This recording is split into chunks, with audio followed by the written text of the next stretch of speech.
खुलुमबाय इनसाइडनि बर'आव आं मिथु बर'। थांनाय 18 खालाराव नंखाय एनकाउन्टाराव थैनाय जनक कुमार ब्रह्म आरो जोंसार मोसाहारिनि सायाव मिरु एबसुनि खौरांगिरि मेल। बे खौरांगिरि मेलाव एबसुनि आफादगिरि दिपेन बर'आ ओरैबादि बुङो। आङो साफ्रोमबो बे दिनैनि दुलाराय बर' फरायसा आफादनि प्रेस जि बिबुंसार बे बिबुंसाराव बाहागो लानाय मिडियानि मावथि नोंथांमोननिसिम गिबियावनो गाहाम हामलायनाय बावहरदों। दिनैनि बे दुलाराय बर' फरायसा आफादनि प्रेस बिबुंसाराव एबसुनि लोगो आफादगिरि खोरोमदाव औवारि, गाहाय नेहाथारि खनिन्द्र बसुमतारी आरो जोंहा स्पिकार जनक उजिर,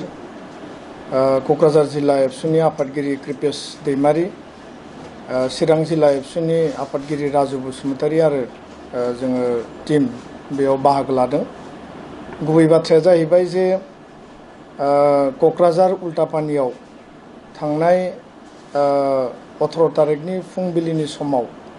एबा 17नि मोनाबिलियाव जे मोनसे एनकाउन्टार जे जाथाय जादों आरो बेयाव सानै सुबुंनि जिउ गोमादों, बेखौ लानानै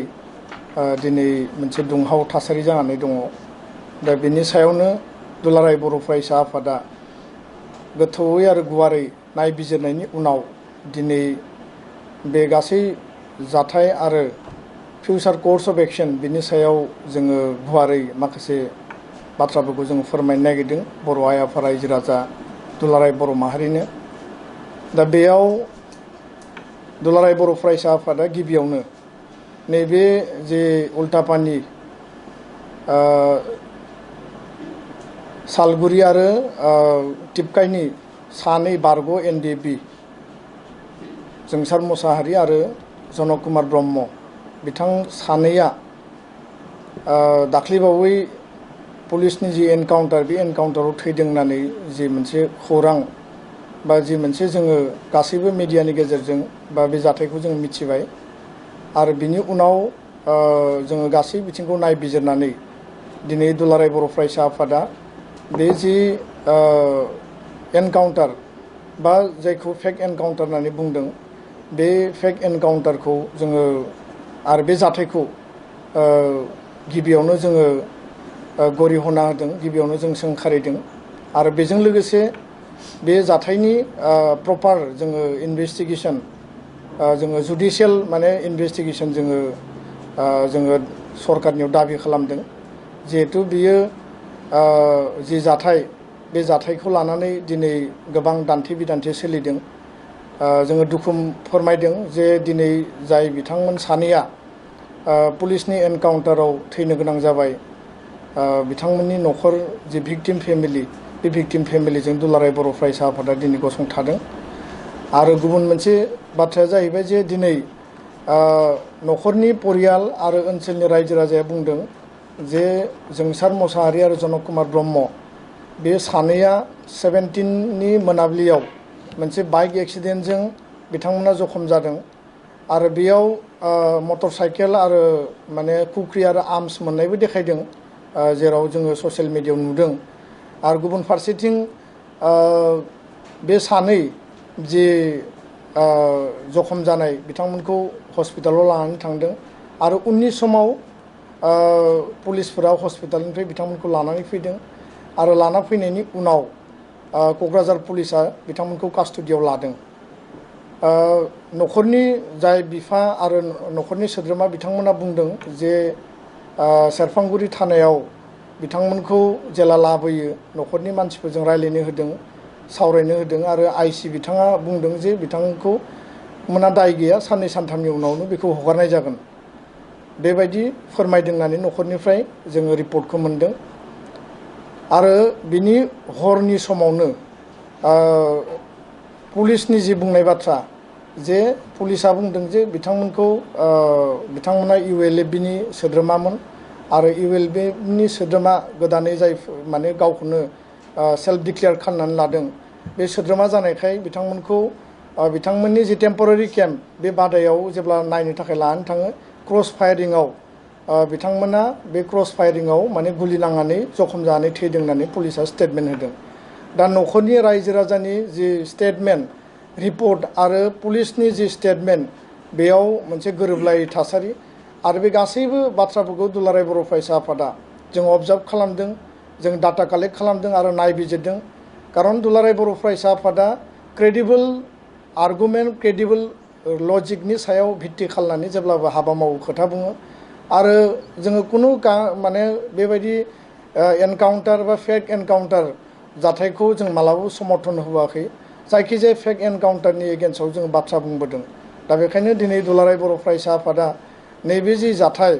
बे जाथायखौ जों गोथौयै दुखु मोनदों, दुखु फोरमायदों आरो लोगोसेयैनो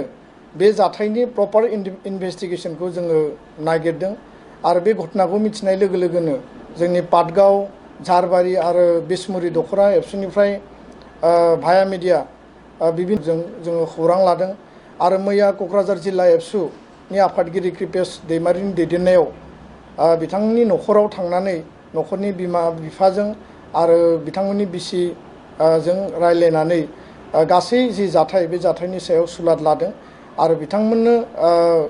जि दुखुनि जि थासारि, बे समाव बिथांमोनजों दुलाराय बर' फरायसा आफादा गसंथादों। दा बाथ्राया जाहैबाय मा जे नैबेबायदि जि जाथाय, बे जाथायखौ लानानै नंगौ जोंनियाव माखासे इमोसन आरो सेन्टिमेन्ट माहारिखौ लानानै बा जोंनि लाइमोनफोरा जुदि बेबायदि फेक एनकाउन्टारजों गावथारजायोब्ला जोङो बोरैहाय थांनानै थानांगौ, बे मोनसे सिन्ता बा बे मोनसे सेन्टिमेन्टआ द्र' जादों आरो बे गासैबो बिथिंखौ बिथा खालामनानै जिखिनि बेयाव जाथाय जाबाय, बे जाथायखौ जोङो खोब धैर्यनि गेजेरजों आरो प्रपारलि जोङो आवगायलांनांगोन आरो बेयाव नोङो माने बांद्राय इमोसन जानानै बांद्राय आबेगाव नोङो जानला मानला खोथा बुंबा जानाय नङा। खारन थांनाय समफोरावबो बेबायदि जि एनकाउन्टारनि जि जाथाय, बेबायदि फेक एनकाउन्टार माने जायाखै नङा, गोबां जादों। दिनै पुलिसा बुंदों जे बियो माने जोंनियाव भेलिड डकुमेन्ट दङ, भेलिड माने जोंनियाव तथ्य दङ। न'खरनि सोद्रोमाया बुंदों जे बिथांमोना माने बेबायदि कुनु रावजोंबो लोब्बा गैयामोन आरो बेबादि बाथ्राखौ बुंदों। दा बेयाव जिहेतु बिथांमोना बारग' एनडिएफबिनि सोद्रोमाखामोन आरो दिनै एनडिएफबिनि बारग' सोद्रोमाफोरनि रिहेबिलिटेसननि खामानि, केस उइड्रलनि खामानि बे सोलिगासिनो दङ। प्राय 4300 माने माखासे जिखिनि केडार्स दङ बिथांमोननो रिहेबिलिटेसन होनायनि खामानिया स्पिड आप जागासिनो दङ आरो माखासेनो अलरेडि होबाय। बिनि बादैबो 274 नाम्बार अफ केसेस जायफोरा एनडिएफबि बिथांमोना केस जादोंमोन, बिनि उइड्रलनि खामानिया दिनै सोलिगासिनो दङ। दा बेबायदि समाव जेराव मोनसे गोजोन सुक्ति जाबाय, सान्ति सुक्ति, बिटिआर सुक्ति जाबाय, बे सुक्तिनि उनाव दिनै पस्ट जि सुक्तिनि जि माखासे दुंहाव थासारि, बेखौ लानानै जोङो धैर्यनि गेजेरजों, सैज्यनि गेजेरजों हाबाफारि लानांगोन आरो खामानि मावनांगोन। नङाब्ला जोंनि गेजेराव जि मोनसे गुलाय गुजाय, जि मोनसे बेले बेजे, बे थासारिया नुजाफिनगोन। दा बेखायनो दुलाराय बर' फरायसा आफादा मैयानि आरो दाख्लैनि बे समाव जोङो मिथिदों, दुलाराय बर' फरायसा आफादखौ गोबाङानो सोंखारिदों, जोंखौ बुंदों। दुलाराय बर' फरायसा आफादा बर' हारिनि मोनफ्रोमबो खैफोदनि, खैदां खैफोद, जेंना जेंसिनि समाव, बे दैबानायानो जाथों, बे नेचारेल केलेमिटि जाथों, हारियारि दाङाबाजियानो जाथों आरो बेबायदि पारामिलिटारि पुलिस आर्मिनि माखासे एनकाउन्टारानो जाथों, बेबायदि समाव जोङो जेब्लाबो गसंथाबोदों। आरो बेखायनो जास्टिस नागिरनायनि बेलायाव मोनसे स्पष्ट बाथ्राखौ आङो बुंफिनबावनो नागिरदों जे जास्टिसखौ जोंनो नांगोन आरो जायफोर इन्सिडेन्ट जादों बे गासैनिबो जास्टिस नांगौ होननानैनो जोङो बुंबोगासिनो दङ। दा गुबै बाथ्राया जाहैबाय जे नैबे थांनाय 10-15 बोसोराव जिखिनि माखासे फ्रेटिसाइडेल किलिंनिफ्राय लानानै माखासे जिखिनि माने नोङो पलिटिकेल मार्डार जाबाय, पलिटिकेल किलिं जाबाय, बे बाथ्रानि सायाव दिनै 2008-09आव 153 जायफोरखौ माने नोङो नायगार माने बुथारनाय जाबाय सोरनिबा पार्सनेल पलिटिकेल इन्ट्रेस्टनि थाखाय। दा बे थैनाय न'खरफोरनो दिनै दुलाराय बर' फरायसा आफादा जास्टिस होनांगौ होननानै जोङो human rights commission, government of India, government of Assam आरो माने गासैबो लेभेलसिम जोङो बिनि जास्टिस बा न्यायखौ नागिरदों। आरो गुबुन गुबुन समाव बालाजान तिनिआलियाव जानाय जाथायफोरनि दा आङो बेयाव सोंनो लुबैदों जे बिएसइउ आरो सुरक्षा मन्चनि जायफोर नेता दिनै जास्टिसनि थाखाय बाथ्रा बुंदों, माने जों वेलकाम खालामदों, किन्तु बिथांमोना दिनै दुलाराय बर' फरायसा आफादखौ जेरैबायदि सोंखारिनानै बुंदों, दा बिथांमोना जुदि रियेल जास्टिस नागिरग्राबा बै जे 2008-9आव आरो बालाजान तिनिआलियाव जानाय बा गुबुन गुबुन इन्सिडेन्टआव माने आननेसेसारि इनोसेन्ट दाय गैयै मानसिफ्रा जे थैनो गोनां जाबाय दा बे मानसिफोरनि जायफोर 100 जननिबो बारा माने उइद' जाबाय बिधवा जाबाय बिसोरनि न'खराव सुरक्षा मन्चनि आरो BSUनि दैदेनगिरिफ्रा मालाबा खबर लायदों नामा बिसोरनि न'खराव जे 50 जननिबो बारा गथ'फ्रा अरफान जाबाय बिफा गैयै जाबाय आरो सोरनियावबा माने बिमा गैयामोन बे माने बिमा बिफा गैयै जाजानाय बा गार्जेनलेस जाजानाय बै मानसिफोरनि न'खराव बिथांमोना मानो दिनैसिमबो खबर लाहैयासै बा बै समाव मानो खबर लाहैयासै दा बेखायनो दाय होनाय बाथ्राया गोरलै नाथाय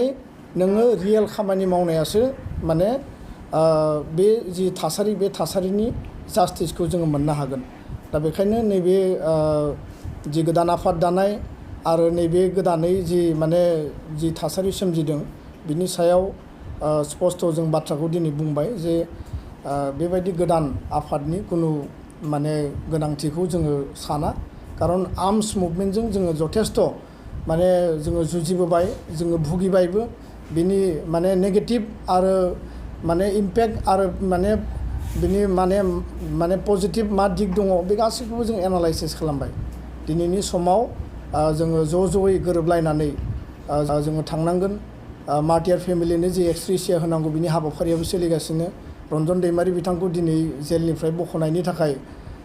दुलाराय बर' फरायसा आफाद आसाम सरकार बिटिआर सरकार हाबा मावबाय थादों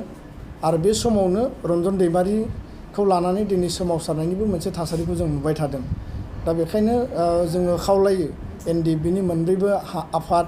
दुलाराय बर' फरायसा आफाद UBPO जों जिहेतु ज' इउनाइटेडलि गासैबो बाथ्राफोरखौ बुजिनानै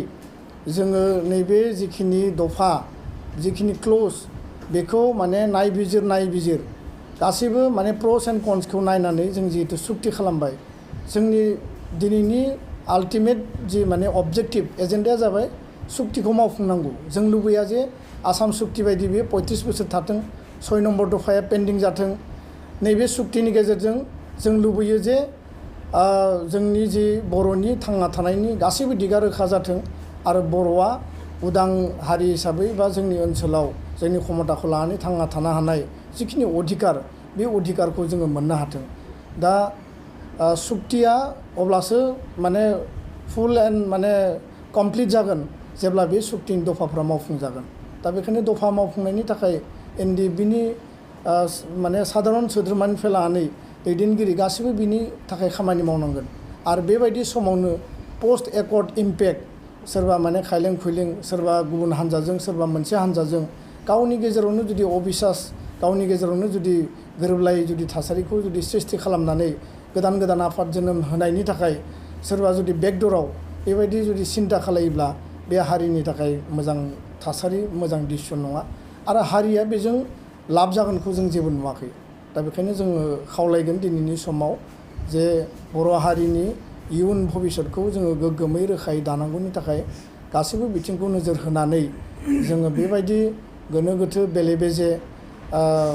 थासारिखौ ज्राब गारनानै जोङो मोनसे गोथार हाबाफारि गोथार उद्देश्य माहारिनि थाखाय मावदोंमोन माहारिनि थाखाय दिनैबो मावनांगोन उनावबो मावनांगोन गोदो आर्मस लानानै माहारिनि थाखाय मावदोंमोन दिनै सुक्ति जानायनि उनाव माहारिनि थाखाय नोङो साधारन बेक्ति हिसाबै समाजाव थानानै जों हाबा मावनांगोन गोजोन्थों